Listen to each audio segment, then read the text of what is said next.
Hey, this is Matt from Hidden Machine here with a spoiler-free review of Tainted Grail, The Fall of Avalon, which has been in early access for the last couple of years, but is now launching its 1.0 release on PC, PS5, and the Xbox Series S and X. For the last week, I've been playing an advanced copy of this new 1.0 version of the game, but I've been playing different early access builds since late 2023. If you just want my final verdict, I feel confident saying that this is a great game, and that the developers have put in an incredible amount of work on it. If you're looking for a solid, handcrafted RPG experience, I think this is it. But RPG can mean so many different things to so many different people, so let me explain my perspective and how it helped to shape my opinion of this game. For Tainted Grail, The Fall of Avalon, comparisons to the Elder Scrolls series, especially Skyrim, are undeniable. Personally, I've put hundreds of hours, if not thousands, into the Bethesda RPGs, and as much as I do really love and enjoy playing games like Fallout 4 or Skyrim, those games in particular often had me focusing more on gameplay loops rather than engaging with them the same way I would an RPG like Wasteland 2, or Fallout 2. I almost said Fallout. I think that the concept of Radiant quests in Skyrim is a great example of what I'm talking about. Basically, Radiant quests are randomly generated quests that have you do something like clear out some bandits or retrieve an item. You're playing an RPG, but you're not necessarily actively role-playing or being immersed in a larger story. Radiant quests are a great way to extend the time a player can spend with a game and engage with its mechanics, but they lack the deeper storytelling and decision-making that are so crucial to role-playing games for many gamers. In my opinion, the number of truly unique and memorable quests in Skyrim is relatively low in comparison to the more generic, go here, kill this guy, grab this item type quests that just don't have enough going on to keep me invested on a narrative or role-playing level, even if I'm having fun going on the quest and killing the guy, getting the item, and going to those places. The fact that I could become one of the highest ranking members of almost every single faction in Skyrim or Fallout 4 with no tangible consequences until the final chapters of those games gives me the impression that accessibility was an extremely high priority for Bethesda. The decision to make those games so accessible worked out really well for them. They are massively successful games. However, I think it's totally fair to argue that these are largely action games that utilize RPG mechanics. And that's putting it kindly. I've seen plenty of people online assert that these are fake RPGs, largely due to the fact that your decisions rarely shape or directly impact much of anything in any significant way. If you combine that with what some folks see as an abundance of lackluster quests that just have you fast traveling from one waypoint marker to the next, then it's easy to recognize why some hardcore RPG fans want nothing to do with these Bethesda games. Personally, I don't think it matters. I love hardcore RPGs, and I love more casual RPGs. I like JRPGs, CRPGs, ARPGs. I try to judge each game on its own merits, rather than holding it up to an imaginary set of rules or some strict genre definitions. All that said, while I do love the overall feel and gameplay mechanics of Skyrim, I do think that Morrowind and Oblivion had a greater number of more memorable quests. I really love playing Fallout 4, but I totally understand why a lot of people online will tell you that New Vegas is a better game. My biggest criticism of those earlier Bethesda titles is their overall lack of accessibility. New Vegas took me literal days to install. I had to go through a bunch of guides, download a ton of mods just to get it stable, and then do a bunch of research on which mods were actually necessary and which ones were just deemed superior by some fan who wrote a guide. Oblivion just got a new remaster, which has a lot of quality of life improvements, but the original version and Morrowind are both kinda hard to get into if you hadn't played them back at launch, and for a newcomer, especially someone who started with Skyrim and wanted to go back, some of the systems are confusing and can even kind of feel hostile toward new players. I really enjoyed my time with both Atomfall and The Outer Worlds, and both those games, in my opinion, took a lot of cues from the Bethesda style.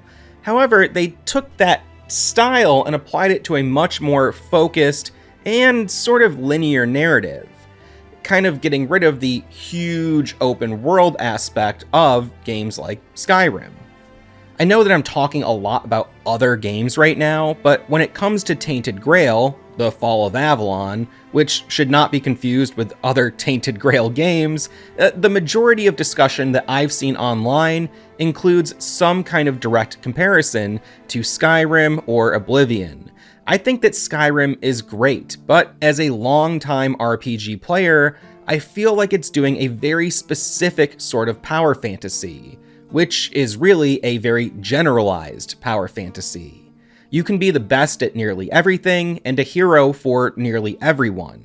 Now, I don't mean to knock the game because I love it and I've put a ridiculous number of hours into it. But ever since playing through Skyrim, I've been wanting to find a game that takes the sort of streamlined action RPG mechanics of Skyrim and applies them to a more focused, narratively rich sort of open world RPG. And in my opinion, The Fall of Avalon does just that. From here on out, I won't be discussing any specifics of the story, but I will go into detail when discussing the various systems and mechanics of the game.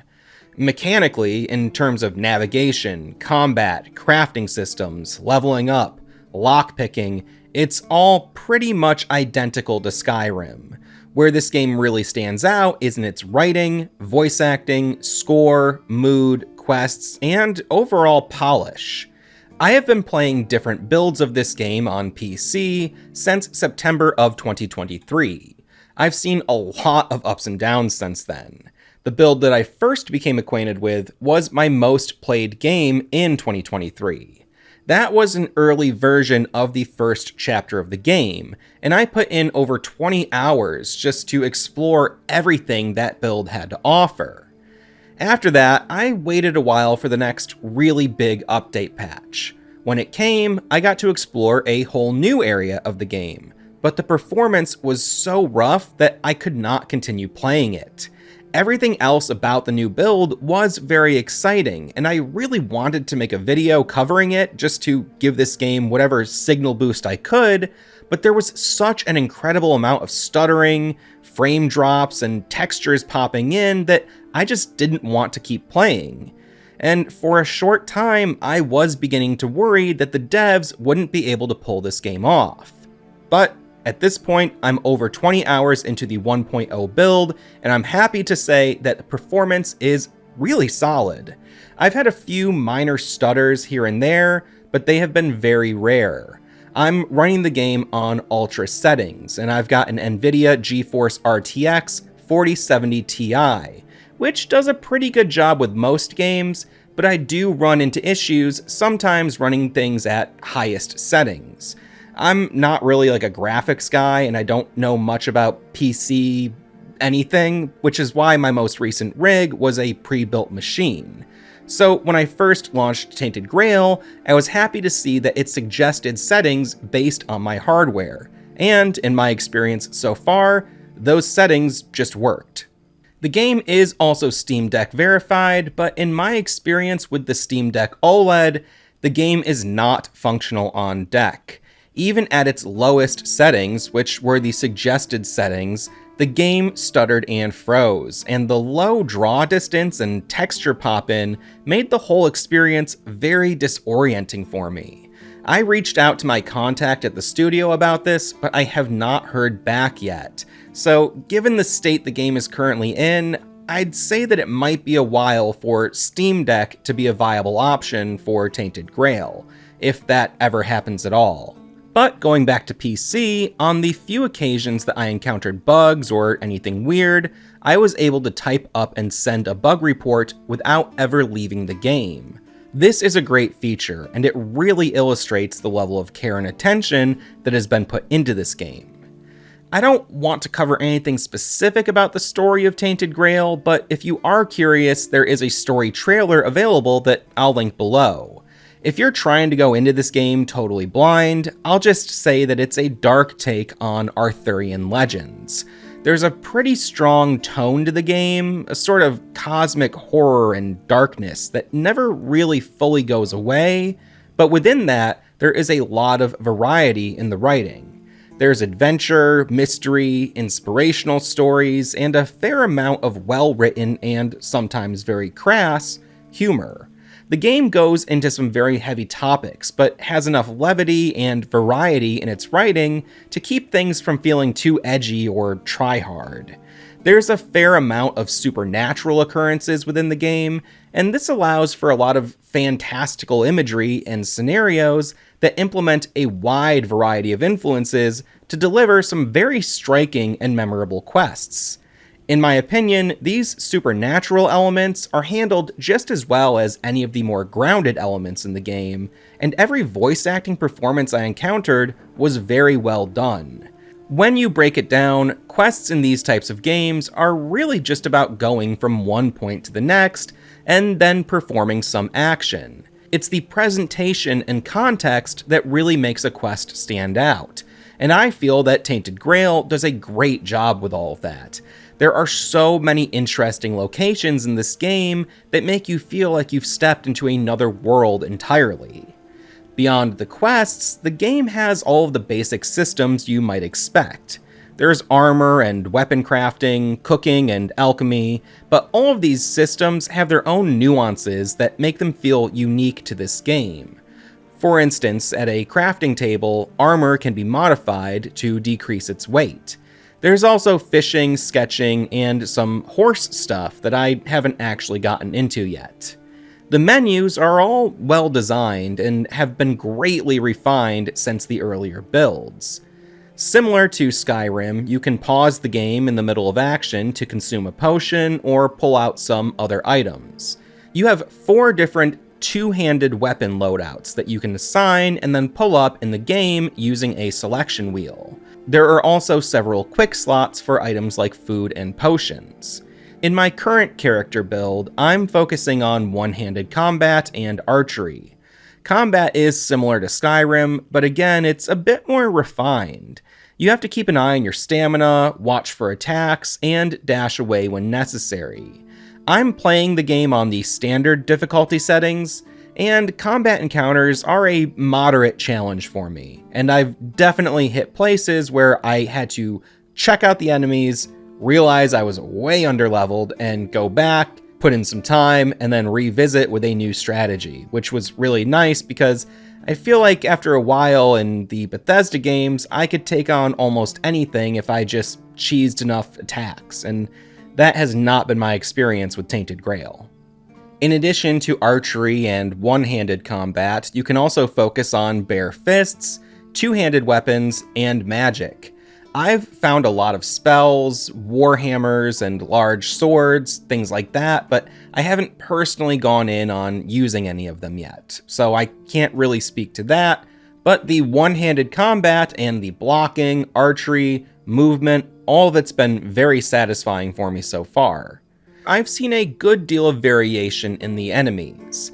A couple of minor complaints I have are that some enemies appear to respawn in the same spot after a certain amount of time. That isn't too much of an issue for me, and honestly it was kind of standard for a lot of older RPGs, but it does break my immersion just a little bit. Also, I had 2 instances where I would exit a building or fast travel somewhere and wind up with an enemy directly behind me attacking me before I could even respond. Now this only happened twice, and I would hope that the devs can get it sorted out because it does feel like an unintended cheap hit. Speaking of fast travel, you can fast travel through these fast travel points that are scattered around the map.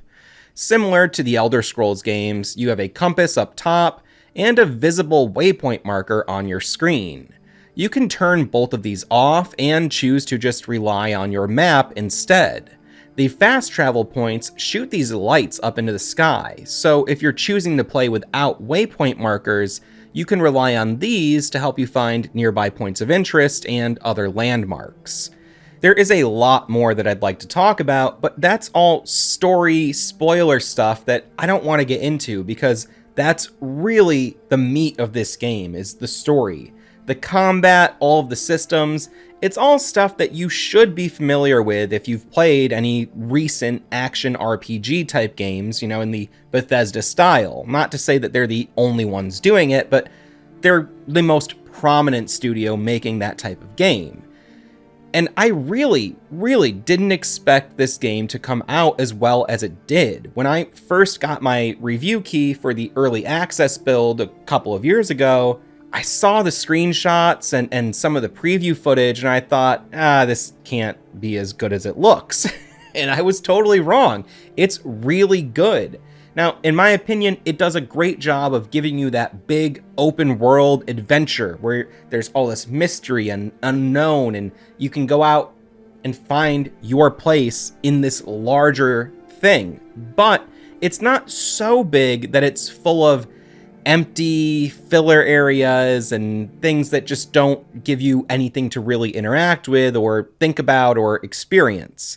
It's large, but not so large that it's, you know, sprawling. Does that make sense? I hope I'm making sense, because this is a hard game to talk about without getting too far into the specifics of the story, which is really the meat of the experience.